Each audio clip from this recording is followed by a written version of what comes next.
முருகேசன் ஒருத்தர் பேங்க்ல கிளர்க்கா இருக்கிறார். ஒரு வயதானவர் பென்ஷன் வாங்குற சலான் எடுத்துக்கிட்டு இவர் முன்னாடி வந்து தம்பி இந்தாங்க அப்படின்னு நிற்றார். பார்த்த உடனே இவருக்கு பக்குன்னு இருக்குது. ஏன்னா அவரு இவருடைய ஆங்கில வாத்தியார். 7ஆம் வகுப்பு படிக்கும் போது இங்கிலீஷ் சொல்லி கொடுத்தவர். இப்போ என்ன சார் ரிட்டையர் ஆயிட்டேன்ப்பா, அதான் பென்ஷன் வாங்க வந்தேன். சரி சார் நான் கொடுத்துறேன்ட்டு ஒவ்வொரு மாசமும் அவர் வரும்போது இவர் டக்கு டக்குன்னு அவருக்கு கிளியர் பண்ணி கொடுப்பார். இப்படியே ஒரு 10 வருடம் போகிறது. சார் எழுதி கொடுக்குறாரு, இவர் அந்த சலானை மூவ் பண்றாரு. சைன் மிஸ் மேட்ச் அப்படின்னு திரும்பி வருது. உடனே இவர் மேனேஜர்கிட்ட போய், சார் அவர் என்னுடைய ஆசிரியர் தான், வயசானவர்ங்கிறதுனால ஏதோ சைன் மிஸ் மேட்ச் ஆகுது, நான் வேணா அதுக்கு கடிதம் எழுதி தர்றேன், நீங்க வந்து தயவு செஞ்சு இதை ஓகே பண்ணணும். சரிப்பா அவர் ஓகே பண்றாரு. இதே மாதிரி ஒரு தடவை 2 தடவை 3 தடவை நடந்துருது. மேனேஜர் சொல்லிட்டார், இனிமே அந்த மாதிரி பண்ண முடியாதுப்பா, ஒவ்வொரு தடையும் சைன் மிஸ் மேட்ச் ஆனா அதை அக்செப்ட் பண்ண முடியாது, நீங்க சார்ட்ட சொல்லிடும். சார் பக்கத்துல இவர் சொல்றதுக்காக போறாரு.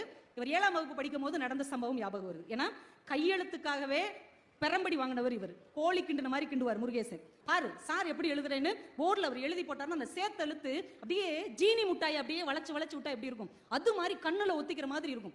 சார் சொல்லுப்பா என்ன சைன் கொஞ்சம் என்ன சைன் அந்த எண்ணு சரியா வரல. என்ன சரியா வரலையா?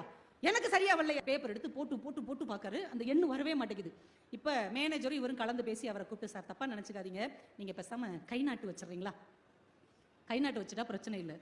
இப்ப நான் இங்கிலீஷ் வாத்தியா இருப்பா, அப்பவே நான் பிஏ பிடி படிச்சு அசிஸ்டன்ட் ஹெட் மாஸ்டர் இருந்து ரிட்டையர்ட் ஆனவன்ப்பா, என்னைய போய் கை நாட்டு வைக்க சொல்றா? இல்ல சார் அது ஒன்றும் தப்பு இல்லை சார், உங்களுக்கு கை நடுங்குது இல்ல நான் வேணா வீட்டுக்கு போய் 1 வாரம் நல்லா பிராக்டிஸ் பண்ணிட்டு அப்புறமேட்டி வரட்டுமா அப்படிங்கிறாரு. ஆசிரியரோட மகன் வர்றான், என்ன பிரச்சனை?